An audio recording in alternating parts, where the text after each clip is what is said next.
ഒന്ന് കമ്പൈൽ ചെയ്ത് വെച്ചിരിക്കുന്നത്, കോഡിഫൈ ചെയ്ത് വെച്ചിരിക്കുന്നത്. അതിൽ നോർമലി ആർട്ടിക്കിൾ 36 പറയുന്നത് ഡിഫൈൻസ് ദ ടേം സ്റ്റേറ്റ് ആണ്. ഈ സ്റ്റേറ്റ് നിങ്ങൾ ഓൾറെഡി മുന്നും പഠിച്ചിട്ടുണ്ടാവും. ആർട്ടിക്കിൾ 12ന്റെ ഡെഫിനേഷനിൽ സ്റ്റേറ്റ് എന്താണെന്ന് പഠിച്ചിട്ടുണ്ടാവും. Exact the same meaning actually we need to use here. What is state? State എന്ന വേർഡ് മാത്രമേ ഉപയോഗിച്ചിട്ടുള്ളൂ. എന്താണ് സ്റ്റേറ്റ് എന്നുള്ള detailed explanation article 12 of the കോൺസ്റ്റിറ്റ്യൂഷനിലാണ് ഡീൽ ചെയ്യുന്നത്. കേൾക്കുന്നുണ്ടല്ലോ അല്ലെ? ഹലോ?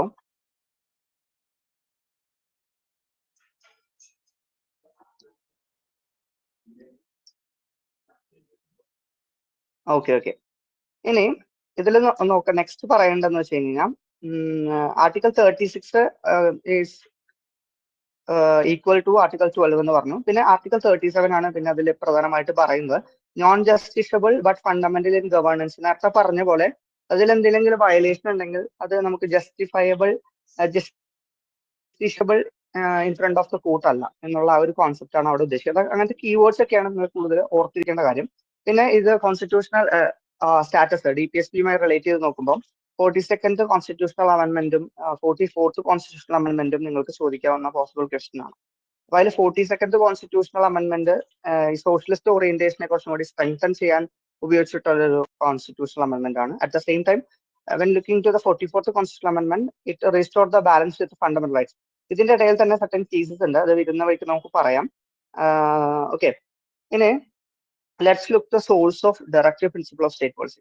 നോർമലി നമ്മൾ ഓൾറെഡി നമുക്ക് അറിയാം Indian constitution is borrow from the different countries അല്ലേ. ഇന്ത്യൻ കോൺസ്റ്റിറ്റ്യൂഷൻ മേക്കേഴ്സ് ഡിഫറെന്റ് കൺട്രീസിൽ നിന്ന് ബോറോ ചെയ്തിട്ടാണ് ഇന്ത്യൻ കോൺസ്റ്റിറ്റ്യൂഷൻ, അവർ ഓൺ കോൺസ്റ്റിറ്റ്യൂഷൻ ക്രിയേറ്റ് ചെയ്തിരിക്കുന്നത്. അപ്പോൾ ഈ ഒരു directive principle of state policy എന്ന് പറയുന്നത് it's took from the Irish constitution itself. അപ്പൊ ഐറിഷ് കോൺസ്റ്റിറ്റ്യൂഷന്റെ ഒരു മോഡലിലെ ഒരു പാർട്ടാണ് ഡയറക്റ്റീവ് പ്രിൻസിപ്പിൾ പോളിസി. അപ്പൊ അതിന്റെ ഒരു ഗുഡ് വേർഷൻ ആണ് നമ്മൾ അഡോപ്റ്റ്. എൻറ്റയർലി നമ്മൾ അവിടുത്തെ DPSP അഡോപ്റ്റ് ചെയ്യുകയല്ല ചെയ്യുന്നത്. അതിലും സർട്ടേൺ ആയിട്ടുള്ള അമെൻമെന്റ്സും ചേഞ്ചസ് ഒക്കെ വരുത്തിയിട്ടാണ്. ബിക്കോസ് നമ്മുടെ societal culture is different from the Irish. Okay, അപ്പൊ അവിടെ ഒരു മോഡിഫിക്കേഷൻ, എക്സാക്ട് ഒരു കോപ്പി പേസ്റ്റ് ഒന്നല്ല, ദർ ഇസ് സർട്ടൻ മോഡിഫിക്കേഷൻസ് വരുത്തിയിട്ടാണ് നമ്മൾ അത് അഡോപ്റ്റ് ചെയ്തിരിക്കുന്നതാണ് പറയുന്നത്. ഇപ്പൊ ഇവിടെ നമ്മൾ നോർമലി ഇവിടെ socialist ideology, Gandhian philosophy, liberal ideas എന്ന് പറഞ്ഞിട്ട് ഡയറക്റ്റീവ് പ്രിൻസിപ്പിൾസിനെ നിങ്ങൾ ഫോർമലി പഠിച്ചിട്ടുണ്ടാവും. പക്ഷെ ഇതിൽ പ്രധാനമായിട്ടും ഓർത്തിരിക്കേണ്ട കാര്യം എന്ന് പറഞ്ഞാൽ കോൺസ്റ്റിറ്റ്യൂഷനിൽ ഒരു വാട്ടർ ടൈപ്പ് കമ്പാർട്ട്മെന്റ് ഇല്ല. Directive principle of state policy is classified in to socialist, Gandhian, liberal principles. It is just a sake of understanding. We are making a classification to easy on it. Okay, അപ്പൊ അതാണ് ഇവിടെ ഉദ്ദേശിക്കുന്നത്. കോൺസ്റ്റിറ്റ്യൂഷനിൽ എന്തില്ല, real കോൺസ്റ്റിറ്റ്യൂഷനിൽ ഒരു clear cut water type compartment directive principle of state പോളിസിക്ക് ഇല്ല എന്നുള്ള ബേസിക് കോൺസെപ്റ്റ് മനസ്സിലാക്കുക. നിങ്ങൾക്ക് ചിലപ്പോൾ ചോദിക്കാം, സ്റ്റേറ്റ്മെന്റ് ബേസ്ഡ് ആയിട്ട് questions വരാണെങ്കിൽ you can get that particular statement. Okay, അത് കുറച്ച് ട്രിക്കി ആയിട്ടുള്ള ഒരു സ്റ്റേറ്റ്മെന്റ് ആണ്. പിന്നെ നമ്മള് ഈ socialist ideology, Gandhian philosophy, liberal ideals എന്ന് പറയുന്നതൊക്കെ നോർമലി സ്ലൈഡിൽ പറയുന്ന പോലെ സോഷ്യലിസ്റ്റ് ഐഡിയോളജി ഇക്കണോമിക്കൽ ജസ്റ്റിസ് കൊണ്ടുവരാം. ഗാന്ധിയൻ ഫിലോസഫി എന്ന് പറയുന്നത് എന്താ, റൂറൽ അപ്ലിഫ്റ്റ്മെന്റ്. പിന്നെ ഗാന്ധിയൻ പ്രിൻസിപ്പിൾ തന്നെ വേറെ കുറെ കാര്യങ്ങളൊക്കെ ഉണ്ട്. പിന്നെ ലിബറൽ ഐഡിയാസിലാവുമ്പോൾ ഇക്വാലിറ്റി ആൻഡ് ഇന്റർനാഷണൽ പീസ്. ഇത് നിങ്ങൾ ജസ്റ്റ് ഒന്ന് നിങ്ങളുടെ ബുക്ക്, നിങ്ങൾ വായിക്കുന്ന പുസ്തകത്തിൽ തന്നെ ഡീറ്റെയിൽ ആയിട്ട് എങ്ങനെ ക്ലാസിഫൈ ചെയ്ത് കൊടുത്തിട്ടുണ്ടാവും. ജസ്റ്റ് ഒന്ന് നോക്കി വിടുക. കാരണം ചിലപ്പോൾ അങ്ങനെ ഓപ്ഷൻ തന്നിട്ട് ഇത് ഏതിന്റെ അണ്ടറിലാണ് വരുന്നതെന്നൊക്കെ ചോദിച്ചു കഴിഞ്ഞാൽ യു ക്യാൻ ഈസി, അത് ഒരു ഈസി ആയിട്ട് നമുക്ക് കണക്ട് ചെയ്ത് എഴുതാൻ പറ്റുന്ന കാര്യമാണ്. പിന്നെ ഒബ്ജക്റ്റീവ് നോക്കുകയാണെങ്കിൽ എന്താണ്, ഇപ്പം നമ്മൾ നേരത്തെ പറഞ്ഞ പോലെ ബേസിക് ഒബ്ജക്റ്റീവ് എന്ന് പറയുന്നത് വെൽഫെയർ ഓഫ് ദ നേഷൻ ആണ്. ഇന്ത്യ എന്ന സ്റ്റേറ്റിന് വെൽഫെയർ സ്റ്റേറ്റ് ആയിട്ട് റൺ ചെയ്യുന്നുള്ള ബേസിക് ഒബ്ജക്റ്റീവ് ആണ് ഡയറക്റ്റീവ് പ്രിൻസിപ്പിൾ ഓഫ് സ്റ്റേറ്റ് പോളിസിയിലുള്ളത്. അതില് നമുക്ക് ട്രിക്കിൾ ഡൗൺ ചെയ്യാൻ പറ്റുന്ന ഒബ്ജക്റ്റീവ്സ് ഒക്കെ എന്ന് പറയുന്നത് ഇൻ ഓർഡർ ടു വെൽഫെയർ സ്റ്റേറ്റിലോട്ട് നമ്മൾ എത്തണമെങ്കിൽ, ആ ഒരു വെൽഫെയർ സ്റ്റേറ്റ് എന്ന് പറഞ്ഞ അൾട്ടിമേറ്റ് ഗോളിലോട്ട് റീച്ച് ചെയ്യണമെങ്കിൽ we have to cap certain things, right. കുറെ ലൂപ്പ് ഹോൾസ് ഉണ്ട്. ഇവൻ ദോ നമ്മുടെ social structure is different from the other country. So in order to attain that welfare of the state there are reduce economic inequalities ഉണ്ട് നമുക്കിടയിൽ. പിന്നെ social justice നമുക്ക് promote ചെയ്യണം. പിന്നെ dignified living conditions, then build welfare oriented governance.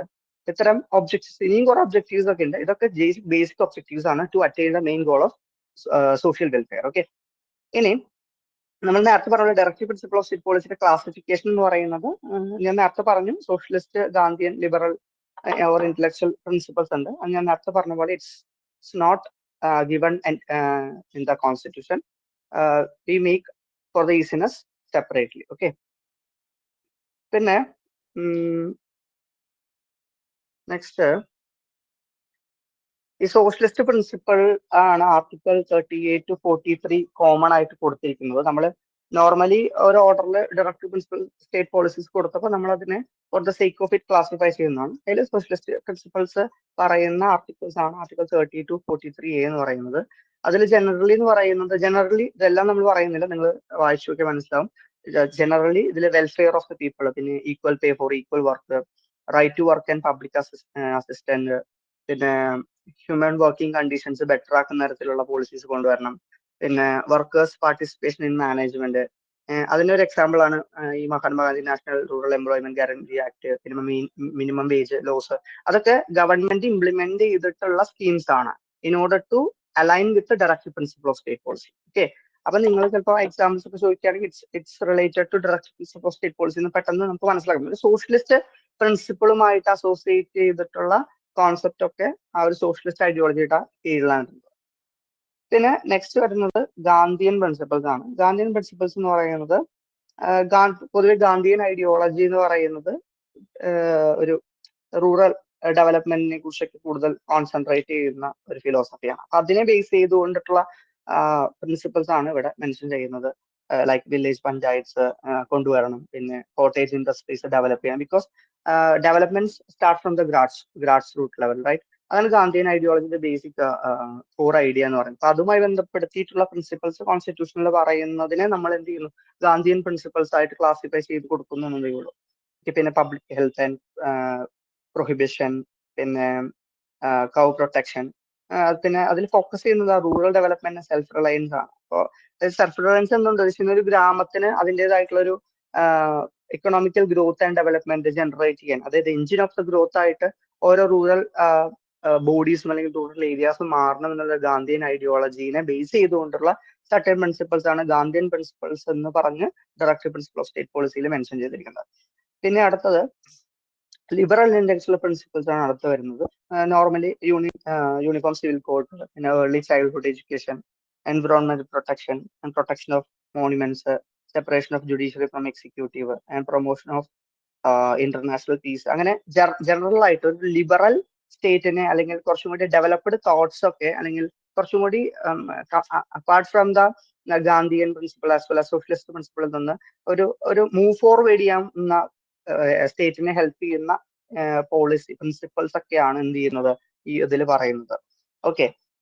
പിന്നെ next പറയുകയാണെങ്കിൽ directive പ്രിൻസിപ്പിളുടെ nature. അപ്പൊ നമ്മൾ നേരത്തെ പറഞ്ഞ പോലെ തന്നെ നോൺ എൻഫോഴ്സിബിൾ ഇൻ കോർട്സ് ആണ്. നമുക്ക് അതിന്റെ എന്തെങ്കിലും വയലേഷൻ ഉണ്ടായി കഴിഞ്ഞാൽ നമുക്ക് ഡയറക്റ്റ് ഫണ്ടമെന്റൽ റൈറ്റ്സിന്റെ വയലേഷൻ പോലെ കോർട്ടിലോട്ട് പോകാൻ പറ്റില്ല. അതാണ് ഇതിന്റെ ബേസിക് ആയിട്ടുള്ള നേച്ചർ എന്ന് പറയുന്നത്. ഇതൊരു ഗ്രാജുവൽ ഇംപ്ലിമെന്റേഷൻ ആണ്. സഡൻ ആയിട്ട് നമുക്കൊരു ഡയറക്റ്റീവ് പ്രിൻസിപ്പിൾ ഓഫ് സ്റ്റേറ്റ് പോളിസിയിൽ സർട്ടൻ പോളിസീസ് മെൻഷൻ ചെയ്തു എന്നത് കൊണ്ട് എന്ത് ചെയ്യാൻ പറ്റില്ല, സ്റ്റേറ്റ് സ്റ്റേറ്റ് അത് പോളിസിയിൽ ഇംപ്ലിമെന്റ് ചെയ്യണമെന്നില്ല. അപ്പൊ അതൊരു ഗ്രാജുവൽ ഇംപ്ലിമെന്റേഷൻ എന്നുകൊണ്ടാണ് ഉദ്ദേശിക്കുന്നത്. പിന്നെ അടുത്തതിലോട്ട് പോവുകയാണെങ്കിൽ ഈ DPSPയും ഫണ്ടമെന്റൽ റൈറ്റും തമ്മിലുള്ള ഒരു ബന്ധത്തെ കുറിച്ചാണ് ഈ ഒരു പെർട്ടിക്കുലർ സ്ലൈഡ് ഡീൽ ചെയ്യുന്നത്. അതായത് initially fundamental rights are given supremacy over directive principle of state policy ആയിരുന്നു. അതായത് നമ്മൾ സെവറൽ കേസസ് ഒക്കെ നമ്മൾ പഠിക്കുമ്പോൾ അതിൽ ഏറ്റവും ഇനീഷ്യലി ഫണ്ടമെന്റൽ റൈറ്റ്സിന് തന്നെയാണ് മുൻതൂക്കം comparing to directive principle of state policy എന്ന് പറയുന്നത്. ഓക്കെ. പക്ഷേ ലേറ്റർ കേസസ് ഈ directive principle of state policy as well as fundamental rights are considers an equal path. അത് ഈക്വലി ആണ്, ബാലൻസ് ചെയ്യുന്ന രീതിയിലാണ് അതിനെ കേസസിലൂടെ ലേറ്റർ കേസിലൂടെ കണ്ടതെന്ന് പറയുന്നത്. അറ്റ് പ്രസന്റ് കേസ് എന്ന് പറയുന്നത് പ്രസന്റ് സിറ്റുവേഷനിൽ ഒരു ഹാർമോണിയസ് കൺസ്ട്രക്ഷൻ ആണ്. അതായത് ഇപ്പൊ എന്തെങ്കിലും ഒരു പോളിസി ഉണ്ടാക്കുന്നുണ്ടെങ്കിൽ അവിടെ ഫണ്ടമെന്റൽ റൈറ്റ്സിനെ അപ്ഹെൽഡ് ചെയ്യുന്ന പോലെ തന്നെ ഡയറക്റ്റീവ് പ്രിൻസിപ്പിൾസ് ഓഫ് സ്റ്റേറ്റ് പോളിസീസിനും ബാലൻസ് ചെയ്തുകൊണ്ടുള്ള ഒരു പോളിസി മേക്കിംഗ് ആവണം എന്നാണ് ഇപ്പോ അറ്റ് പ്രസന്റ് നമ്മൾ ഫേസ് ചെയ്യുന്നത്. അതായത് ഒരു ഹാർമോണിയസ് കൺസ്ട്രക്ഷൻ ആണ് അവിടെ. അതായത് ഫണ്ടമെന്റൽ റൈറ്റ്സിന്റെ ഇംപ്ലിമെന്റേഷന് വേണ്ടി ഡയറക്റ്റീവ് പ്രിൻസിപ്പിൾ ഓഫ് സ്റ്റേറ്റ് പോളിസിനെ നിഗേറ്റ് ചെയ്ത് കളയുക, അല്ലെങ്കിൽ വൈസ് വേഴ്സ, ആ ഒരു സംഭവം ഇല്ല. ഒരു ഹാർമോണിയസ് ആയിട്ടുള്ള ഒരു കൺസ്ട്രക്ഷൻ ഫോക്കസ് ചെയ്തുകൊണ്ടാണ് ഇപ്പോഴത്തെ ഗവൺമെന്റ് പോളിസീസ് ഒക്കെ മോസ്റ്റ് പ്രോബബ്ലി വരുന്നത്. ഓക്കെ. പിന്നെ directive principle of state policy ഇപ്പൊ എക്സ്പാൻഡ് ചെയ്തുകൊണ്ടിരിക്കുകയാണ്. അതായത് ഇപ്പോൾ അറ്റ് പ്രസന്റ്, അതായത് എന്താണ് ഇപ്പൊ നമുക്കറിയാം who will be the interpreter of the constitution, supreme court, right? So കോൺസ്റ്റിറ്റ്യൂഷനിലെ ഫണ്ടമെന്റൽ റൈറ്റ്സിൽ പറയുന്ന ആർട്ടിക്കിൾ 21 ആയാലും റൈറ്റ് ടു ലൈഫ് ആയാലും article 21A right to education, അത് നമ്മൾ 86th അമെന്റ്മെന്റോട് ഇൻസേർട്ട് ചെയ്തുള്ള ഒരു പോർഷനാണ്. ഇതൊക്കെ എക്സ്പാൻഡഡ് ആയിട്ടുള്ള ഒരു വേർഷനാണ്. അതായത് directive principle of state policy widen ചെയ്തുകൊണ്ട് വരുന്നതാണ്. അതിന് it's corresponding to article 21 court ഉപയോഗിച്ചിട്ട് അതിനെ എക്സ്പാൻഡ് ചെയ്തു കൊണ്ടുവരുന്നുണ്ട്. അതന്നെ right to life and personal liberty എന്ന ഒരു കോൺസെപ്റ്റുമായി ബന്ധപ്പെടുത്തി അത് എന്ത് ചെയ്യുന്നുണ്ട്, എക്സ്പാൻഡഡ് ആയിട്ട് അത് സ്റ്റിക്ക് ടു ദ കോൺസ്റ്റിറ്റ്യൂഷൻ ഉണ്ടായിരുന്നപ്പോൾ എന്താണ് ഡയറക്റ്റീവ് പോളിസീസ് നമ്മൾ വായിക്കും മനസ്സിലാക്കുക എന്നുള്ളതിനപ്പുറം ഇപ്പോ ജുഡീഷ്യൽ ഡിസിഷൻസ് ഒക്കെ ആർട്ടിക്കിൾ 21ന്റെ ഹെൽപ്പോട് കൂടി അതിന്റെ ambit, directive principle of state പോളിസിന്റെ ആംബിറ്റ് വൈഡൻ ചെയ്തുകൊണ്ടിരിക്കണം. നമുക്ക് എന്ത് ചെയ്യാൻ പറ്റില്ല, ഒരു stick to the directive principle of state പോളിസിയുടെ മീനിങ് ഒരു പെർട്ടിക്കുലർ ഷീറ്റിൽ നമുക്ക് എക്സ്പ്ലെയിൻ ചെയ്യാൻ പറ്റും. ഇറ്റ് ഈസ് വൈഡനിങ്, അതാണ് അവിടെ ഉദ്ദേശിക്കുന്നത്. പിന്നെ ഇതില് നമ്മൾ ക്രിറ്റിസിസം ആയിട്ട് പറയുകയാണെങ്കിൽ ഒരു മോറൽ ലെജിറ്റമസി ടു ലോസ് ആണ്. ഇമ്പോർട്ടൻസിന്റെ കേസ് ഇമ്പോർട്ടൻസ് എടുക്കുകയാണ്. ഫസ്റ്റ് ഇമ്പോർട്ടൻസ് പറയുന്നത് നമുക്ക് ക്രിറ്റിസിസത്തിലോട്ട് പോകാം. ഒരു ഡയറക്റ്റീവ് പ്രിൻസിപ്പിൾ ഓഫ് സ്റ്റേറ്റ് പോളിസിയുടെ ഇമ്പോർട്ടൻസ് എന്ന് പറഞ്ഞു കഴിഞ്ഞാൽ it provide moral legitimacy to laws ആണ്. അതായത് ഒരു ലോ ഉണ്ടാകുമ്പോൾ അവിടെ ഒരു മോറൽ കോണ്ടന്റ് ഉണ്ട്. അപ്പൊ അതായത് ഇപ്പൊ ഒരു പെർട്ടിക്കുലർ ലോ ഉണ്ടാക്കി കഴിഞ്ഞാൽ അവിടെ by the law bureaucratic approach അല്ല, അവിടെ ഒരു ഡെമോക്രാറ്റിക് അപ്രോച്ച് എന്ന രീതിയിൽ ഒരു മോറൽ ആംഗിൾ കൂടി അപ്ഹെൽഡ് ചെയ്തുകൊണ്ട് നിയമങ്ങൾ ഉണ്ടാക്കാൻ എന്ത് ചെയ്യാൻ ഹെൽപ്പ് ചെയ്യും എന്നതാണ് ഈ ഒരു ഡയറക്റ്റീവ് പ്രിൻസിപ്പിൾ ഓഫ് സ്റ്റേറ്റ് പോളിസിയുടെ ഒരു അഡ്വാൻറ്റേജ് എന്ന് പറയുന്നത്. പിന്നെ അറ്റ് ദ സെയിം ടൈം ഇത് ഗവൺമെന്റിന്റെ, ഞാൻ പറഞ്ഞു, ഗൈഡൻസ് ആണ്. അതായത് ഒരു സ്റ്റേറ്റ് ചെയ്യാണ്, ഡയറക്റ്റ് ചെയ്യാണ്. There are certain principles for the state policy, right? അപ്പൊ അവിടെ ഗവൺമെന്റിന് കുറച്ച് ഗൈഡ് ലൈൻസ് കൊടുക്കുകയാണ്. നിങ്ങൾ നിങ്ങളുടെ പോളിസീസ് ഇംപ്ലിമെന്റ് ചെയ്യുമ്പോൾ ഉണ്ടാക്കുമ്പോൾ ഇത്തരം പ്രിൻസിപ്പിൾസ്, അതായത് എൻസ്ട്രൈൻ ചെയ്തിട്ടുള്ള പ്രിൻസിപ്പിൾസ് ഇൻകോർപ്പറേറ്റ് ചെയ്തു അല്ലെങ്കിൽ അത് ഇംപ്ലിമെന്റ് ചെയ്യാൻ തരത്തിലുള്ള പോളിസീസ് കൊണ്ടുവരികയാണെങ്കിൽ മച്ച് ബെറ്റർ എന്ന രീതിയിലുള്ള ഒരു ഗൈഡ് ലൈൻസ് ആണ് actually directive principle of state policy എന്ന് പറയുന്നത്. ക്രിറ്റിസിസം നമ്മൾ നേരത്തെ പറഞ്ഞ പോലൊക്കെ തന്നെയാണ്, ഇത് നോൺ ജസ്റ്റിഷ്യബിൾ അല്ല. പിന്നെ സംടൈംസ് ഇത് വേഗമാണ്, ഐഡിയലിസ്റ്റിക് ആണ്. ഇത് ഐഡിയോളജിയുടെ പ്രിൻസിപ്പിൾ ആണ്. നമ്മൾ ക്ലാസിഫൈ ചെയ്തിട്ടുണ്ടായിരുന്നു. അപ്പോൾ ഐഡിയോളജിനെ ബേസ് ചെയ്തിട്ടാണ് പ്രിൻസിപ്പിൾസ് വരുന്നത്. അപ്പൊ അതെന്ന് പറയുന്നത് ചിലപ്പോൾ വേഗമാണ്. നമുക്ക് അതിന്റെ ഇന്റർപ്രിട്ടേഷൻ എന്ന് പറയുന്നത് ഡിഫറെന്റ് ആണ്. ഒരാൾ ഇന്റർപ്രറ്റ് ചെയ്യുന്നതല്ല വേറെ ഒരാളുടെ ഇന്റർപ്രറ്റ് ചെയ്യുന്നത്. സോ അൾട്ടിമേറ്റ് ഇന്റർപ്രറ്റർ എന്ന് പറയുന്നത് സുപ്രീം കോർട്ടാണ്. With help of article 21 it is widening, right, still right now. Okay, ഇനി ഇത്രയും കാര്യങ്ങളാണ് ഇതിലുള്ളത്. ഇനി before going to the fundamental duties എന്തെങ്കിലും ക്ലാരിഫിക്കേഷൻസ് ഉണ്ടോ fundamental directive principle of state പോളിസിയിൽ?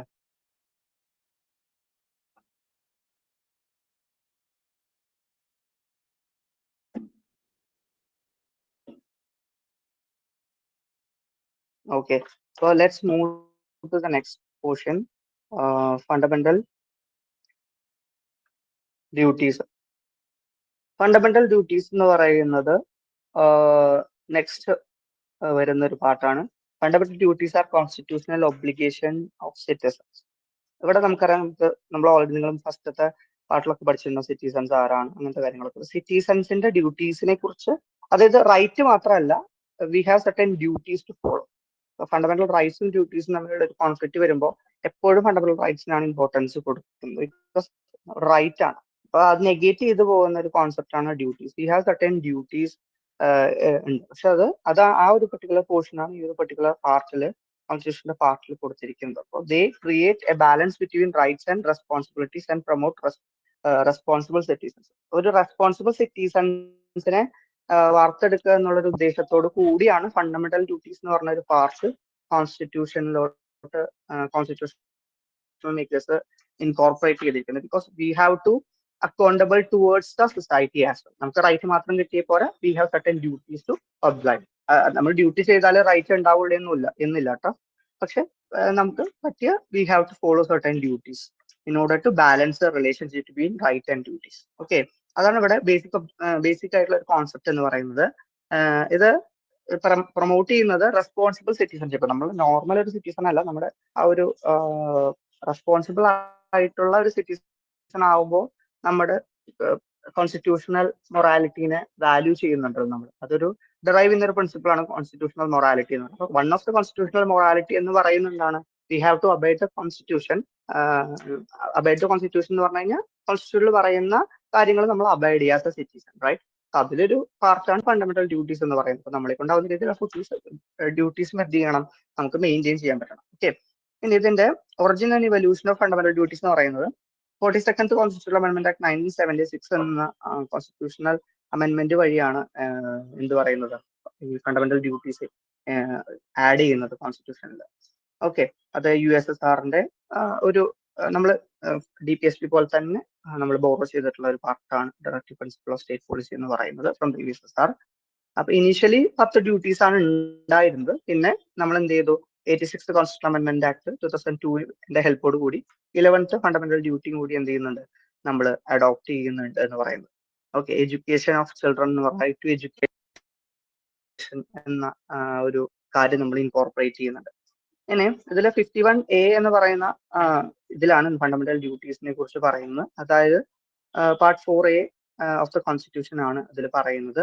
Apply only to citizens. അതായത് നമുക്കറിയാം ഫണ്ടമെന്റൽ റൈറ്റ്സിൽ സർട്ടൻ പാർട്സ് സിറ്റിസൺസിനും ഉണ്ടാവാം, നോൺ സിറ്റിസൺസിനും ഉണ്ടാവാം. പക്ഷെ this part purely to citizens ആണ്, ഓൺലി ടു സിറ്റിസൺസ് ആണ്. ഓക്കെ, ആ ഓൺലി എന്ന് പറഞ്ഞ വേർഡൊക്കെ വളരെ കീ പോയിന്റ് ആണ്. ചിലപ്പോൾ ഇതായിട്ട് തെറ്റിയൊക്കെ ചോദിക്കാം. അപ്പൊ നമ്മൾ ഓർത്ത് വയ്ക്കും, ഫണ്ടമെന്റൽ ഡ്യൂട്ടീസ് എന്ന് പറഞ്ഞാൽ സിറ്റിസൺസിന് ഉള്ള ഒരു ഡയറക്റ്റീവ്സ് ആണ് from the constitution you can do എന്ന രീതിയിൽ. ഓക്കെ, ഇതും ഡയറക്റ്റീവ് പ്രിൻസിപ്പിൾ ഓഫ് സ്റ്റേറ്റ് പോളിസിനെ പോലെ എന്താണ് നോൺ ജസ്റ്റിഷ്യബിൾ ആണ്. ബിക്കോസ് അത് ചെയ്തില്ലെങ്കിൽ എന്ത് ചെയ്യാൻ പറ്റില്ല, വേറെ ഒരാൾ ഫണ്ടമെന്റൽ ഡ്യൂട്ടി ചെയ്തില്ല എന്ന് പറഞ്ഞിട്ട് നമുക്ക് എന്ത് ചെയ്യാൻ പറ്റില്ല, സ്യൂ ചെയ്യാൻ പറ്റില്ല, കോടതിയിൽ സ്യൂ ചെയ്യാൻ പറ്റില്ല. അതാണ് അവിടെ ഉദ്ദേശിക്കുന്നത്. പിന്നെ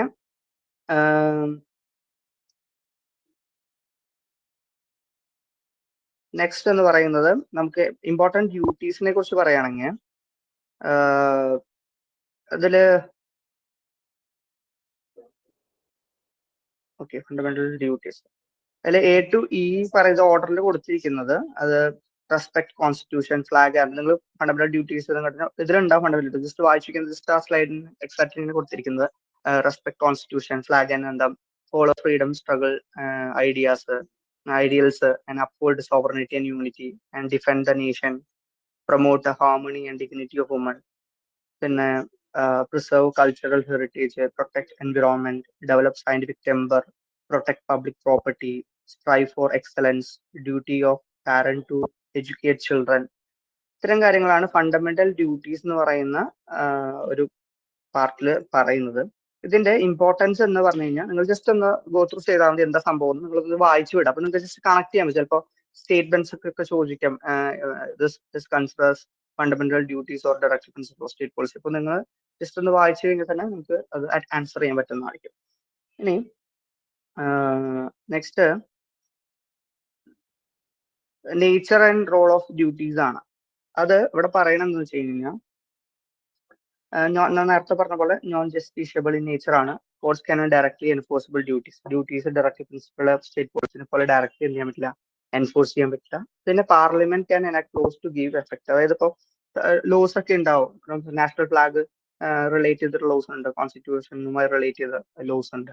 അതൊക്കെ ഡ്യൂട്ടീസുമായി കോറിലേറ്റ് ചെയ്തിട്ടുള്ള സംഭവങ്ങളാണ്. അപ്പോൾ ആ നിയമങ്ങൾ തെറ്റിച്ച് കഴിഞ്ഞാൽ തന്നെ ഡ്യൂട്ടീസിന്റെ വയലേഷൻ ആയി. പക്ഷെ ഞാൻ ഡ്യൂട്ടി ഒരു ഇൻഡയറക്റ്റ് ലിങ്ക് ആണ് സ്റ്റേറ്റ് ചെയ്യുന്നത്. സർട്ടൻ ഡ്യൂട്ടീസ് ചിലപ്പോൾ സർട്ടൻ ലോസ് വഴി എന്ത് ചെയ്യുക, ബൈൻഡിങ് ആയിട്ട് വരുന്ന സിറ്റുവേഷൻസ് ഒക്കെ ഉണ്ട്.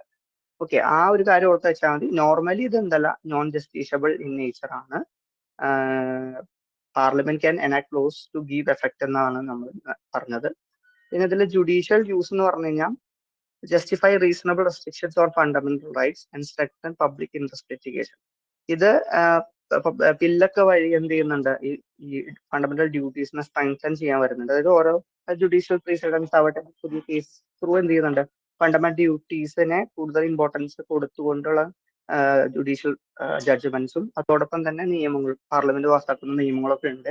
അപ്പോൾ നമ്മൾ ഡയറക്ട്ലി എന്ത് ചെയ്യുന്നില്ല, ഫണ്ടമെന്റൽ ഡ്യൂട്ടീസിനെ ചെയ്യുന്നില്ലെങ്കിലും ഇൻഡയറക്റ്റ് വേ നമ്മൾ എന്ത് ചെയ്യുന്നുണ്ട്, ഫണ്ടമെന്റൽ ഡ്യൂട്ടീസിൽ എൻഫോഴ്സിബിൾ ആയി വരുന്നുണ്ട് എന്നാണ് റിയാലിറ്റി എന്ന് പറയുന്നത്. ത്രൂ സർട്ടൻ ലൂസ് നമ്മളെ നിയമങ്ങൾ എന്ത് ചെയ്യണം, പാലിച്ചില്ലെങ്കിൽ എന്താണ്, നമുക്കെതിരെ കേസ് വരും. അപ്പോൾ വേറൊരു രീതിയിൽ എന്ത് ചെയ്യുന്നുണ്ട്, സർട്ടൻ ഫണ്ടമെന്റൽ ഡ്യൂട്ടീസ് ആയാലും ഡയറക്റ്റീവ് പ്രിൻസിപ്പിൾസ് ആയാലും നമ്മൾ എന്ത് ചെയ്യുന്നു, അവോയ്ഡ് ചെയ്യേണ്ട സിറ്റുവേഷൻസ് ആണ്. പിന്നെ ഡ്യൂട്ടീസിന്റെ കേസിൽ ഇതിന്റെ ഇമ്പോർട്ടൻസ് പറഞ്ഞു കഴിഞ്ഞാൽ respect the constitution. Normally, as a citizen, a responsible citizen, we shall abide and respect our constitution and national flag, പിന്നെ ആന്തം. ഇതൊക്കെ ഒരു നാഷണാലിറ്റീനെ സപ്പോർട്ട് ചെയ്യുന്ന കോൺസെപ്റ്റുകളൊക്കെയാണ്. ഇതൊക്കെ നമ്മുടെ ഒരു റെസ്പോൺസിബിൾ സിറ്റിസൺ എന്ന ഒരു കോർ ഐഡിയയിലോട്ട് ഹെൽപ്പ് ചെയ്യുന്ന കുറച്ച് കാര്യങ്ങളൊക്കെയാണ്. പിന്നെ പ്രൊമോട്ട് ഹാർമണി, പ്രൊട്ടക്ട് എൻവിറോൺമെന്റ്, പിന്നെ പറയുന്ന ഇമ്പോർട്ടൻസ് പറയുകയാണെങ്കിൽ എന്താ പറയാ, പ്രിസർവ് കൾച്ചറൽ ഹെറിറ്റേജ്, പിന്നെ ഡെവലപ്പ് സയന്റിഫിക് ടെമ്പർ, പിന്നെ പ്രൊട്ടക്ട് പ്രോപ്പർട്ടി, പിന്നെ പ്രൊവൈഡ് എഡ്യൂക്കേഷൻ ടു ചിൽഡ്രൻ. ഇതൊക്കെ ഒരു ഇമ്പോർട്ടൻസ് ആണ്, ഡയറക്റ്റീവ് പ്രിൻസിപ്പിൾ ഓഫ് സ്റ്റേറ്റ് പോളിസിയുടെ ഇമ്പോർട്ടൻസ് ആണെന്ന് പറയുന്നത്. പിന്നെ മറ്റൊരു കാര്യം എന്ന് പറഞ്ഞാൽ ഇത് ഡെമോക്രസീനെ സ്ട്രെങ്തൻ ചെയ്യുന്ന ഒരു വലിയൊരു കോൺസെപ്റ്റ് ആയിട്ട് നമുക്ക് പറയാം. ഡെമോക്രസീനെ സ്ട്രെങ്തൻ ചെയ്യുന്ന ഒരു കാര്യമാണ്. പിന്നെ റൈറ്റ്സിനെ മിസ്യൂസ് ചെയ്യുക, prevent misuse of rights. Certain rights നമ്മൾ മിസ്യൂസ് ചെയ്യാറുണ്ട്. ഇവൺ ദോ റിസർവേഷൻ ആയാലും നമുക്ക് കറണ്ട് ഇഷ്യൂസ് ഒക്കെ നോക്കുകയാണെങ്കിൽ certain reservations are misuse in the exams, right? അപ്പോൾ അതിനൊക്കെ ബാലൻസ് ചെയ്യാൻ വേണ്ടിയിട്ട് നിയമങ്ങളുണ്ട്. അപ്പൊ അതിനെ നമ്മൾ എൻഫോഴ്സ് ചെയ്യാൻ വേണ്ടിയിട്ടാണ്. അത് ഡ്യൂട്ടീസ് ആണ്. നമ്മൾ കോൺസ്റ്റിറ്റ്യൂഷനെ റെസ്പെക്ട് ചെയ്യണം എന്നുള്ള ഒരു ഡ്യൂട്ടി പറയുമ്പോൾ ചിലപ്പോൾ അത് ഒരു ഡ്യൂട്ടിയാണ്. എന്തോ നമ്മൾ റെസ്പെക്ട് ചെയ്ത് കഴിഞ്ഞാൽ നമുക്കെതിരെ കേസ് ഉണ്ടാവില്ലായിരുന്നു. പക്ഷെ certain laws are binding to us to respect those constitution and anthem and flag etcetera. Okay, അതാണ് അവിടെ ഉദ്ദേശിക്കുന്നത്.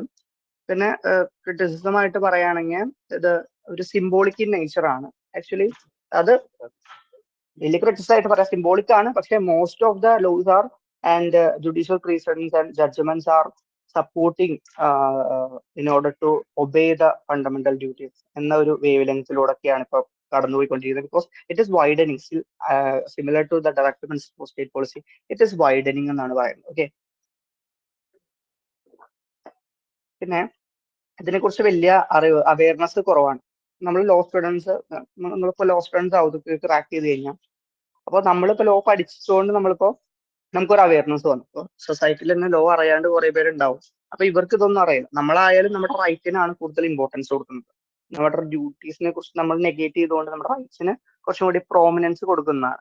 അപ്പൊ അത് ഒരു ആക്ച്വലി ഒരു ക്രിറ്റിസിസം ആണ്. ബിക്കോസ് നമ്മൾ ഒരു റൈറ്റ് ചെയ്യുകയാണെങ്കിൽ നമുക്ക് റൈറ്റ് വേണം, റൈറ്റിന് വേണ്ടി നമ്മൾ പോരാടും. പക്ഷെ നമ്മൾ നമ്മുടെ ഡ്യൂട്ടി ചെയ്യുന്നുണ്ടോ എന്നുള്ള ഒരു ക്വസ്റ്റ്യൻ നമ്മൾ തന്നെ ചോദിക്കണം. അപ്പൊ അതൊരു ക്രിറ്റിസിസം ആയിട്ട് നമുക്ക് ഡയറക്റ്റീവ് മീൻസ് ഫണ്ടമെന്റൽ ഡ്യൂട്ടീസിനെ പറയാൻ പറ്റും. ഓക്കെ, പിന്നെ directive principle of state policy, fundamental duties ഇത്രയേ ഉള്ളൂ. ഈ ഒരു പോർഷൻ മനസ്സിലായോ? എന്തെങ്കിലും ഡൗട്ട്സ് ഉണ്ടോ?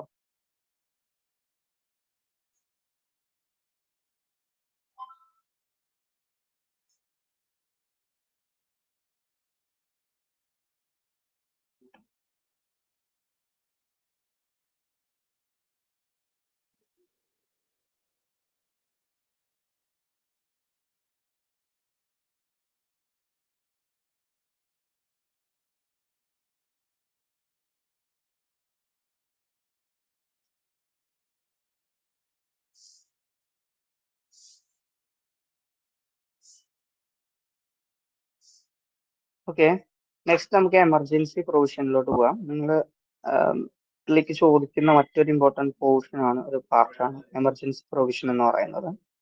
അതിൽ കോൺസെപ്റ്റ് എന്ന് പറഞ്ഞു കഴിഞ്ഞാൽ emergency provisions deal with abnormal situation like war and or internal disturbance ആണ്. അതായത് ഒരു നമ്മളിപ്പോ എമർജൻസി പ്രൊവിഷൻ എന്നുകൊണ്ട് ഉദ്ദേശിക്കുന്നത് ഇപ്പോൾ നമ്മുടെ സ്റ്റേറ്റിൽ എന്തെങ്കിലും അബ്നോർമൽ ആയിട്ടുള്ള സിറ്റുവേഷൻസ് വരാണ്, ലൈക്ക് വാർ ആയാലും പിന്നെ ഇന്റേണൽ ഡിസ്റ്റർബൻസ് ആവട്ടെ. അപ്പൊ അത്തരം സിറ്റുവേഷനിൽ സ്റ്റേറ്റിന് ആ ഒരു സിറ്റുവേഷനിലെ ഹാൻഡിൽ ചെയ്യാൻ വേണ്ടിയിട്ട് കോൺസ്റ്റിറ്റ്യൂഷൻ കൊടുത്തിട്ടുള്ള ഒരു പ്രൊവിഷനാണ് എമർജൻസി പ്രൊവിഷൻ എന്ന രീതിയിൽ നമ്മൾ പഠിക്കുമ്പോൾ കോൺസ്റ്റിറ്റ്യൂഷനിലുള്ളത്. അപ്പൊ ദേ enable concentration of powers at the center and temporarily convert the federal structure into unitary. നമുക്കറിയാം, നമ്മൾ ഇന്ത്യൻ സ്ട്രക്ചർ എന്നൊരു ഫെഡറൽ സ്ട്രക്ചർ ആണ്. അവിടെ ഒരു സെൻട്രൽ ഉണ്ട്, ഒരു സ്റ്റേറ്റ് ഉണ്ട്. അപ്പോൾ ഈ ഒരു എമർജൻസി പ്രൊവിഷൻസ് നോർമലി ഒരു സ്റ്റേറ്റിൽ അബ്നോർമൽ സിറ്റുവേഷൻ വരുമ്പോൾ സ്റ്റേറ്റിന് എന്ത് ചെയ്യാം, ആ ഒരു സിറ്റുവേഷനെ കൺട്രോൾ ചെയ്യണം. നമുക്ക് സ്റ്റേറ്റിന്റെ ഡ്യൂട്ടി എന്താണ്? സ്റ്റേറ്റ് ഒരു പോളിസ് സ്റ്റേറ്റ് തന്നെയാണ്. Even though it is focusing the welfare of the nation. State എന്ന് പറയുന്നത് എന്താണ്? Protect the property of the citizens, right? അപ്പോൾ ലൈഫ് ആൻഡ് പേഴ്സണൽ ലിബർട്ടീനൊക്കെ പ്രൊട്ടക്ട് ചെയ്യുന്നത് സ്റ്റേറ്റ് തന്നെയാണ്. അപ്പോൾ പെട്ടെന്ന് ഒരു എമർജൻസി സിറ്റുവേഷനിൽ, അതായത് വാർ അല്ലെങ്കിൽ ഇന്റേണൽ ഡിസ്റ്റർബൻസ്, വാട്ടർ വെറ്റീസ്, അങ്ങനത്തെ സിറ്റുവേഷൻ വരാണെങ്കിൽ നമുക്ക് അതൊക്കെ എന്ത് ചെയ്യാം, ഡിസ്റ്റർബൻസ് വരാം, നമ്മുടെ പേഴ്സണൽ ലൈഫിനെ തന്നെ ഡിസ്റ്റർബൻസ് വരാവുന്ന സിറ്റുവേഷൻസ് ആണ്. അപ്പൊ ആ ഒരു സിറ്റുവേഷൻസിന് സ്റ്റേറ്റിന് ഇടപെടാൻ കൊടുക്കുന്ന സർട്ടൻ പ്രൊവിഷൻസ് ആണ് എമർജൻസി പ്രൊവിഷൻ. സ്റ്റേറ്റിന് എന്ത് ചെയ്യണം? State in the sense central control ചെയ്യണം, എന്ത് ചെയ്ത് ടെറിട്ടറി മൊത്തം കൺട്രോൾ ചെയ്യണം. അപ്പൊ എന്താന്ന് പറയുന്നത് ഫെഡറൽ സ്ട്രക്ചർ എന്ന് പറയുന്ന ഒരു യൂണിറ്ററി സ്ട്രക്ചർ ആയിട്ട് മാറും. അപ്പൊ അവിടെ യൂണിറ്ററി സ്ട്രക്ചർ എന്ന് പറയുന്നത് centre will control all the area. Okay, അവിടെ സ്റ്റേറ്റിന്റെ ഇമ്പോർട്ടൻസ് അവിടെ കുറച്ചും ഒന്ന് മാറിയിരിക്കും. സെൻട്രലായിരിക്കും അൾട്ടിമേറ്റ്ലി കൺട്രോൾ ചെയ്യുക, ആ ഒരു സിറ്റുവേഷൻ എങ്ങനെ ഹാൻഡിൽ ചെയ്യണമെന്ന് സ്റ്റേറ്റിന് അറിയാം. ഇപ്പൊ സ്റ്റേറ്റിന്റെ ഡ്യൂട്ടിയാണ്, അതാണ് ആ ഒരു എങ്ങനെ കൺട്രോൾ ചെയ്യണം, എന്തൊക്കെ പ്രൊവിഷൻസ് ആണ് എന്നുള്ള കാര്യങ്ങളെ കുറിച്ചൊക്കെയാണ് എമർജൻസി പ്രൊവിഷൻ എന്നൊരു പാർട്ടിൽ ഇവിടെ പറയുന്നത്. ഓക്കെ, പിന്നെ ഇവിടെ ഈ എമർജൻസി പ്രൊവിഷൻസ് ഉപയോഗിക്കുന്നത് only extra ordinary threats to the nation ആണ്. അതായത് ഇനീഷ്യലി നമുക്ക് സർട്ടൻസ് നമുക്കറിയാം എമർജൻസി നമ്മൾ ഡിക്ലെയർ ചെയ്തപ്പോൾ തന്നെ അത് പൊളിറ്റിക്കൽ ഗെയിനിന് വേണ്ടിയിട്ട് ഉപയോഗിക്കാതിരിക്കാം, അങ്ങനത്തെ സിറ്റുവേഷൻസ് ഒക്കെ മുമ്പ് ഉണ്ടായിട്ടുണ്ട്. പക്ഷെ ഫർദർ അമെന്റ്മെന്റ്സിന്റെ ഹെൽപ്പോട് കൂടി അത് എന്ത് ചെയ്യുന്നുണ്ട്, കുറച്ചുകൂടി ഒരു കൺട്രോൾഡ് വേർഷൻ ആയിട്ട് നമ്മൾ കൺവേർട്ട് ചെയ്തിട്ടുണ്ട്. അൾട്ടിമേറ്റ്ലി സ്റ്റേറ്റ് ഫെഡറൽ സ്ട്രക്ചറിൽ നിന്ന് ഒരു യൂണിറ്ററി സ്ട്രക്ചറിലോട്ടുള്ള ഒരു കൺവേർഷൻ ആണ് എമർജൻസി പ്രൊവിഷൻ ഉപയോഗിക്കുമ്പോൾ എന്നുള്ളതാണ് ഇവിടെ ശ്രദ്ധിക്കേണ്ടത്. പ്രധാനമായിട്ടും കോൺസ്റ്റിറ്റ്യൂഷനിൽ article 352, 356 and 360 national emergency, state emergency or president rule or financial emergency respectively, ഇതാണ് classification of types of emergencies prescribed in the constitution എന്ന് പറയുന്നത്. Let's do one by one. National emergency, grounds and amendments. Okay, national emergency എന്ന് പറയുന്നത് normally ground ഏതൊക്കെ ഗ്രൗണ്ട്സിലാണ് national emergency in the means it's affecting the entire nation itself. Okay, അപ്പോൾ war ആവാം, external aggression ആവാം, armed rebellion ആവാം. ഇത്തരം grounds ആയിരുന്നു ആദ്യം ഉണ്ടായിരുന്നത്. 44th കോൺസ്റ്റിറ്റ്യൂഷണൽ അമെന്റ്മെന്റിന്റെ ഹെൽപ്പോട് കൂടി നമ്മൾ ഇന്റേണൽ ഡിസ്റ്റർബൻസ് എന്ന് പറഞ്ഞ സംഭവം ആംഡ് റെബല്യൻ എന്ന് പറഞ്ഞതിലോട്ട് ഇതാക്കി മാറ്റിയിട്ടുണ്ട്. then it is written advice of the cabinet and made mandatory. അപ്പൊ 44th കോൺസ്റ്റിറ്റ്യൂഷണൽ അമെന്റ്മെന്റിന്റെ ഹെൽപ്പോട് കൂടി വെറുതെ നമുക്ക് എന്ത് ചെയ്യാൻ പറ്റില്ല, ഒരു നാഷണൽ എമർജൻസി പ്രൊക്ലെയിം ചെയ്യാൻ പറ്റില്ല. അവിടെ എന്തൊരു ക്യാബിനറ്റിന്റെ കൃത്യമായിട്ടുള്ള ഒരു അഡ്വൈസ്, റിട്ടേൺ അഡ്വൈസോട് കൂടി തന്നെ, അത് എന്ന് പറയുന്നത് 44th അമെന്റ്മെന്റിന്റെ ഹെൽപ്പോട് കൂടി തന്നെയാണ് ആ ഒരു ക്ലോസ് ഇൻകോർപ്പറേറ്റ് ചെയ്തിരിക്കുന്നത്. നോർമലി അത് രൂപീകരണം ചെയ്തിട്ടുണ്ടാവാതിരിക്കാം, ഇറ്റ്സ് എ പൊളിറ്റിക്കൽ കോൺട്രവേഴ്സി. അപ്പൊ ഇവിടെ നോർമലി ഒന്ന് കൺട്രോൾ ചെയ്യുന്ന രീതിയിൽ എന്താണ് കൊണ്ടുവന്ന ഒരു അമെന്റ്മെന്റ് ആണ് 44th കോൺസ്റ്റിറ്റ്യൂഷണൽ അമെന്റ്മെന്റ് ആക്ട് എന്ന് പറയുന്നത്. അപ്പൊ അത് അവിടെ പ്രധാനപ്പെട്ട ഒരു പോയിന്റ് എന്ന് പറയുന്നത് നാഷണൽ എമർജൻസി പെട്ടെന്ന് ഡിക്ലെയർ ചെയ്യാൻ പറ്റില്ല. Must be a written order given by the cabinet itself. Cabinet written order കൊടുത്താൽ മാത്രമേ പ്രസിഡന്റിന് എന്ത് ചെയ്യാൻ പറ്റുള്ളൂ, നാഷണൽ എമർജൻസി ഡിക്ലെയർ ചെയ്യാൻ പറ്റുള്ളൂ അണ്ടർ ആർട്ടിക്കൽ 352 എന്ന് പറയുന്നത്. ഓക്കെ, ഇനി ഇതിന്റെ എഫക്റ്റ് എന്ന് പറയുമ്പോൾ central gains control over the state legislative subjects. നമുക്കറിയാം, നിങ്ങൾ പഠിച്ചിട്ടുണ്ടാവുമായിരിക്കും, സെൻട്രൽ അതായത് 3 ലിസ്റ്റസ് ഉണ്ട്, union list, concurrent list, state list. അപ്പോൾ സർട്ടൻ പ്രൊവിഷൻസ് ഉണ്ട് അതിൽ. ആ പ്രൊവിഷൻസിൽ പറയുന്ന കാര്യങ്ങളെ കുറിച്ചാണ് റെസ്പെക്റ്റീവ് സെൻറ്റേഴ്സ് അല്ലെങ്കിൽ യൂണിയൻ ആയിക്കോട്ടെ സ്റ്റേറ്റ് ആയിക്കോട്ടെ ലോസ് മേക്ക് ചെയ്യുന്നത്. റൈറ്റ്. അപ്പൊ ഇത്തരം സിറ്റുവേഷനിൽ ഈ ഒരു സിറ്റുവേഷനിൽ നാഷണൽ എമർജൻസിയുടെ സിറ്റുവേഷനിൽ ആ ക്ലാസിഫൈ ചെയ്തിട്ടുള്ള എൻറ്റയർ ലിസ്റ്റ്, അതായത് സ്റ്റേറ്റ് ലിസ്റ്റിൽ ഉണ്ടല്ലോ, ആ ലിസ്റ്റ് ഒക്കെ എന്ത് ചെയ്യും, സെൻട്രലിലോട്ടാണ് പോകും. During those national emergency ultimate control by the union, and they have the fullest power to make laws regarding even though in the state list matters. Okay, അതാണ് ഇവിടെ ഉദ്ദേശിക്കുന്നത്. Parliament can legislate on state list and Article 19 is automatically suspended. പിന്നെ article 20 and 21 cannot be suspended after 44th. 44th മുൻപ് എന്ത് ചെയ്യാൻ പറ്റില്ല ഉണ്ടായിരുന്നു, situation എന്തായിരുന്നു, ആർട്ടിക്കൽ 20യും 21 എന്ന് പറയുന്നത് ഓട്ടോമാറ്റിക്കൽ ഷട്ട് ഓഫ് ആണ്. നാഷണൽ എമർജൻസി പ്രൊക്ലെയിം ചെയ്തോ ഒരു കോൺസ്റ്റിറ്റ്യൂഷൻ ഫണ്ടമെന്റൽ റൈറ്റ്സ് നമുക്ക് ഉപയോഗിക്കാൻ പറ്റും. ബിക്കോസ് ഫണ്ടമെന്റൽ റൈറ്റ്സ് ആർ എന്ന് പറയുന്നത് എൻഫോഴ്സിബിൾ ഇൻ നേച്ചർ ആണ്. റൈറ്റ്. അതിന്റെ വയലേഷൻ ഉണ്ടെങ്കിൽ നമുക്ക് കോടതിയിലോട്ട് പോകാം. അപ്പോൾ 44th മുന്നത്തെ സിറ്റുവേഷൻ എന്ന് പറയുന്നത് നാഷണൽ എമർജൻസി ഡിക്ലെയർ ചെയ്ത് കഴിഞ്ഞാൽ ലൈറ്റ് ഓഫ് ആക്കിയ പോലെ തന്നെ ഓട്ടോമാറ്റിക്കലി സ്വിച്ച് ഓഫ് ആവുന്നതാണ് എന്ത്, ഫണ്ടമെന്റൽ റൈറ്റ്സ് എന്ന് പറയുന്നത്. പക്ഷേ വിത്ത് help of 44th constitutional amendment act എന്ന് പറയുന്നത്, വിത്ത് help of 44th constitutional amendment എന്ന് പറയുന്നത് 20യും 21 എന്ത് ചെയ്യുന്നുണ്ട്, still be there. 19 automatically suspend ആവും എന്നുള്ള ഒരു കാര്യം ഓർത്ത് വയ്ക്കും. പിന്നെ ഇനി നെക്സ്റ്റ് എമർജൻസി എന്ന് പറയുന്നത് സ്റ്റേറ്റ് എമർജൻസിയാണ്. സ്റ്റേറ്റ് എമർജൻസി അണ്ടർ ആർട്ടിക്കിൾ 356 പറയുന്നത്. ഓക്കെ, അത് normally it's a break down of constitutional machinery. ഇത് എന്താണ് കോൺസ്റ്റിറ്റ്യൂഷണൽ മെഷീനറിയുടെ ബ്രേക്ക് ഡൗൺ എന്ന് പറയുന്നത്? ജുഡീഷ്യൽ പ്രസിഡന്റ്, അത് കുറച്ച് വെയ്ഗ് ആയിട്ടുള്ള ഒരു ടേമാണ്. എന്താണ് കോൺസ്റ്റിറ്റ്യൂഷണൽ മെഷീനറി? ആ കോൺസ്റ്റിറ്റ്യൂഷണൽ മെഷീനറിയുടെ ബ്രേക്ക് ഡൗൺ എന്താണ് എന്നുള്ള കാര്യങ്ങളൊക്കെ കുറച്ച് വീക്ക് ആയിട്ടുള്ള ഒരു സംഭവമാണ്. നോർമലി പറയുകയാണെങ്കിൽ നമുക്ക് ഒരു ഫോർ എക്സാമ്പിൾ പറയുകയാണെങ്കിൽ ഇപ്പൊ സെൻട്രൽ എന്ത് പറയുന്നുണ്ട്? ഫെഡറൽ സിസ്റ്റത്തിലാണല്ലോ central can gives guidelines to the state in order to make certain laws. അങ്ങനെ അപ്പോ ഇപ്പൊ സെൻട്രൽ സർട്ടൻ ഗൈഡ് ലൈൻസ് കൊടുത്തിട്ടും സ്റ്റേറ്റ് എന്ത് ചെയ്യുന്നില്ല, അത് ഒബേ ചെയ്യുന്നില്ലെങ്കിൽ the governor can use this power. Normally constitutional പെർസ്പെക്റ്റീവിൽ നോക്കുകയാണെങ്കിൽ ഗവർണർക്ക് എന്ത് ചെയ്യാൻ പറ്റും? 356 ഉപയോഗിക്കാം. ബിക്കോസ് ഒരു കോൺസ്റ്റിറ്റ്യൂഷണൽ മെഷീനറിയുടെ ഒരു ബ്രേക്ക് ഡൗൺ ആണ്. ഒരു ഫെഡറൽ ഗവൺമെന്റ് ഉണ്ട്, ഒരു സെൻട്രൽ ഗവൺമെന്റ് ഉണ്ട്, ഒരു സ്റ്റേറ്റ് ഗവൺമെന്റ് ഉണ്ട്. ആ ഒരു സ്ട്രക്ചറിന് കൊടുത്തിരിക്കുന്നത് കോൺസ്റ്റിറ്റ്യൂഷൻ ആണ്. അപ്പൊ ആ സ്ട്രക്ചറിന് എന്തെങ്കിലും ഉള്ള ഒരു ഡീവിയേഷൻസ് വരികയാണെങ്കിൽ സ്റ്റേറ്റ് ആണ്, ഒരു പെർട്ടിക്കുലർ സ്റ്റേറ്റ് ആണ് അങ്ങനെ ചെയ്യുന്നതെങ്കിൽ സ്റ്റേറ്റിന്റെ ഹെഡ് ആയിട്ട് വരുന്ന governor can use the article 356 state emergency. അതുകൊണ്ടാണ് അതിനെ ഒരു പ്രസിഡന്റ് മീൻസ് റൂൾ എന്ന് പറയുന്നത്. പിന്നെ പ്രസിഡന്റ് ഇവിടെ പറയുന്നത് president assume the state function ആണ്. പ്രസിഡന്റ് അസ്യൂം ചെയ്യുന്ന അതാണ് സ്റ്റേറ്റ് ഫംഗ്ഷൻ. അപ്പൊ അസംബ്ലി ആ ഒരു സിറ്റുവേഷനിൽ, സ്റ്റേറ്റ് എമർജൻസിയുടെ സിറ്റുവേഷനിൽ എന്ത് ചെയ്യാം? സ്റ്റേറ്റിന്റെ അസംബ്ലി സസ്പെൻഡ് ചെയ്യുകയോ അല്ലെങ്കിൽ ഡിസോൾവ് ആവുകയും ചെയ്യാം. എൻറ്റയർലി ഇതാവില്ല, ഡിസോൾവ് ചെയ്യാം അല്ലെങ്കിൽ സസ്പെൻഡ് ചെയ്യാം. either one can be possible.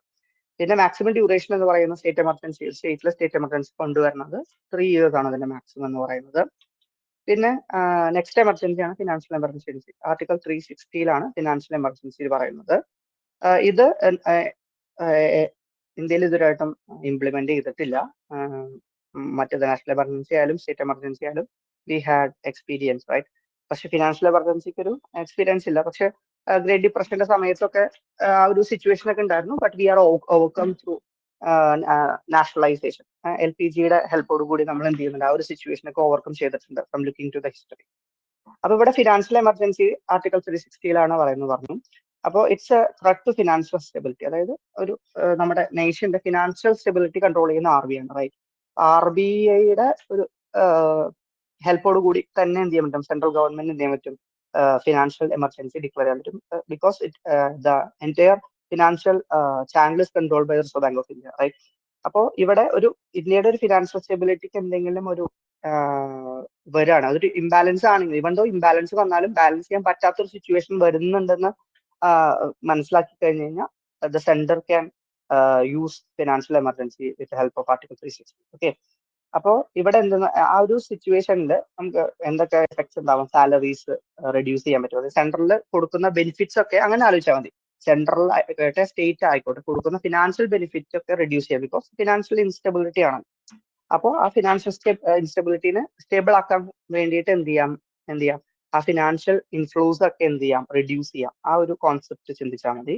പിന്നെ central control over the state finance. Normally budget, സ്റ്റേറ്റിന് ഒരു ബഡ്ജറ്റ് ഉണ്ട്, അല്ല സെൻട്രൽ ബഡ്ജറ്റ് ഉണ്ട്.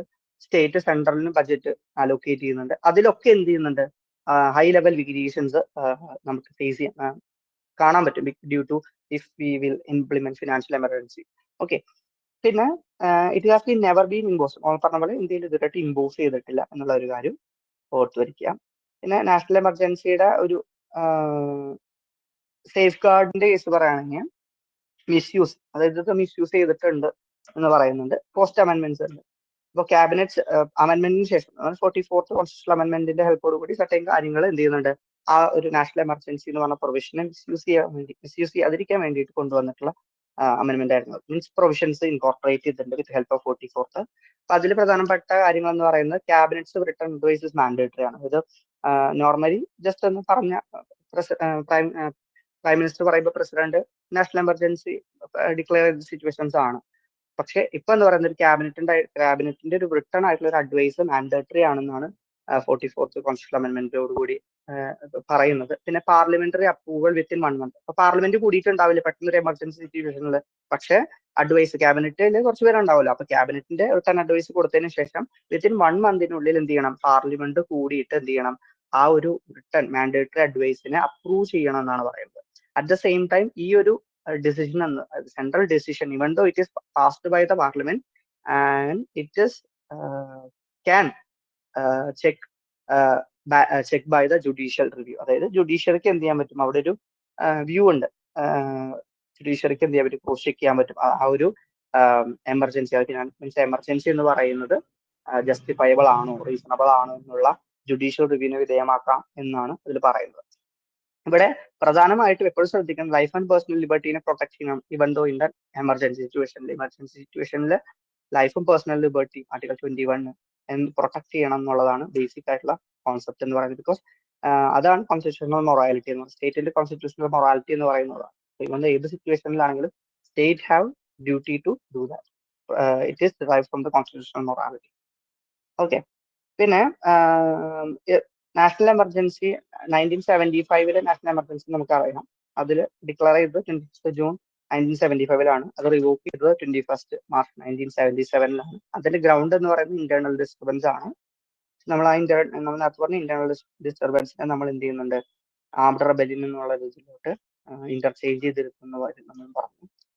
പിന്നെ ഫീച്ചേഴ്സ് ഓഫ് 1975 എമർജൻസി എന്ന് പറയുന്നത് സസ്പെൻഷൻ ഓഫ് ഫണ്ടമെന്റൽ റൈറ്റ്സ്. അതായത് അപ്പോൾ 44th മുന്നുള്ള സംഭവമായിരുന്നല്ലോ. അപ്പോൾ ഫുൾ ഫണ്ടമെന്റൽ റൈറ്റ്സും സ്വിച്ച് ഇട്ട പോലെ ഓഫ് ആക്കിയ പോലെ ഫണ്ടമെന്റൽ റൈറ്റ്സും പോയിരുന്നു. പിന്നെ അവിടെ പ്രസ് സെൻസർഷിപ്പ് ഉണ്ടായിരുന്നു, പിന്നെ ആർബിട്രറി അറസ്റ്റ് ഉണ്ടായിരുന്നു, പിന്നെ എക്സിക്യൂട്ടീവ് ഡോമിനൻസ് ഉണ്ടായിരുന്നു. ഇതൊക്കെ ഒരു എമർജൻസിയുടെ ഒരു ഇഫക്റ്റ് ആയിരുന്നു എന്നാണ് പറയുന്നത്. ഓക്കെ. പിന്നെ വരുന്നത് ഓക്കെ ഇനി നമുക്ക് കൺക്ലൂഡ് ചെയ്യാം. ഓവറോൾ ആയിട്ട് നമ്മൾ നോക്കിയത് directive principle state policy, fundamental duties and emergency provisions ആണ്. അപ്പോൾ ഡയറക്റ്റീവ് പ്രിൻസിപ്പിൾ സ്റ്റേറ്റ് പോളിസി എന്ന് പറയുന്നത് സ്റ്റേറ്റിനോടുള്ള ഡ്യൂട്ടീസ് ആണ്. സ്റ്റിൽ അത് എൻഫോഴ്സ് ചെയ്യാൻ പറ്റില്ല, നമുക്ക് വയലേറ്റ് ചെയ്ത് കഴിഞ്ഞാൽ കോർട്ടിലോട്ട് പോയിട്ട് കാര്യമില്ല. ഫണ്ടമെന്റൽ ഡ്യൂട്ടീസ് ആയാലും അത് ഡ്യൂട്ടീസ് ടു സിറ്റിസൺസ് ആണ്, similar to the directive principle state policy. പിന്നെ എമർജൻസി പ്രൊവിഷൻ എന്ന് പറയുന്നത് സർവൈവൽ മെക്കാനിസം ആണ്. ഇങ്ങനെയാണ് നമുക്കൊരു സ്ട്രക്ചർ ഉണ്ട്, ഫെഡറൽ സ്ട്രക്ചർ ഉണ്ട്, സെൻട്രൽ സ്റ്റേറ്റ് ഒരു റിലേഷനുമായി ബന്ധപ്പെടുത്തിയിട്ട് എന്തെങ്കിലും ഡിസ്റ്റർബൻസ് വന്നു, കോൺസ്റ്റിറ്റ്യൂഷണൽ മെക്കാനിസത്തിന്റെ ഫെയിലിയർ വന്നു കഴിഞ്ഞാൽ അതിനെ ഒന്ന് തിരിച്ച് ബാലൻസ് ചെയ്യുക എന്നുള്ള ഹെൽപ്പ് ചെയ്യുന്ന പ്രൊവിഷനാണ് എമർജൻസി പ്രൊവിഷൻ എന്ന് പറയുന്നത്. ഓക്കെ.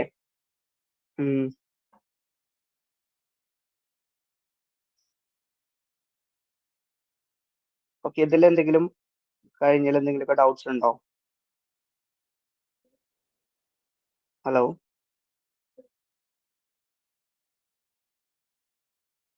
അപ്പോൾ ഇല്ലാന്ന് വിചാരിക്കുന്നു.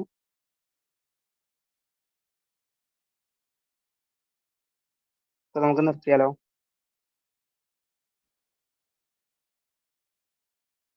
Okay, thank you guys.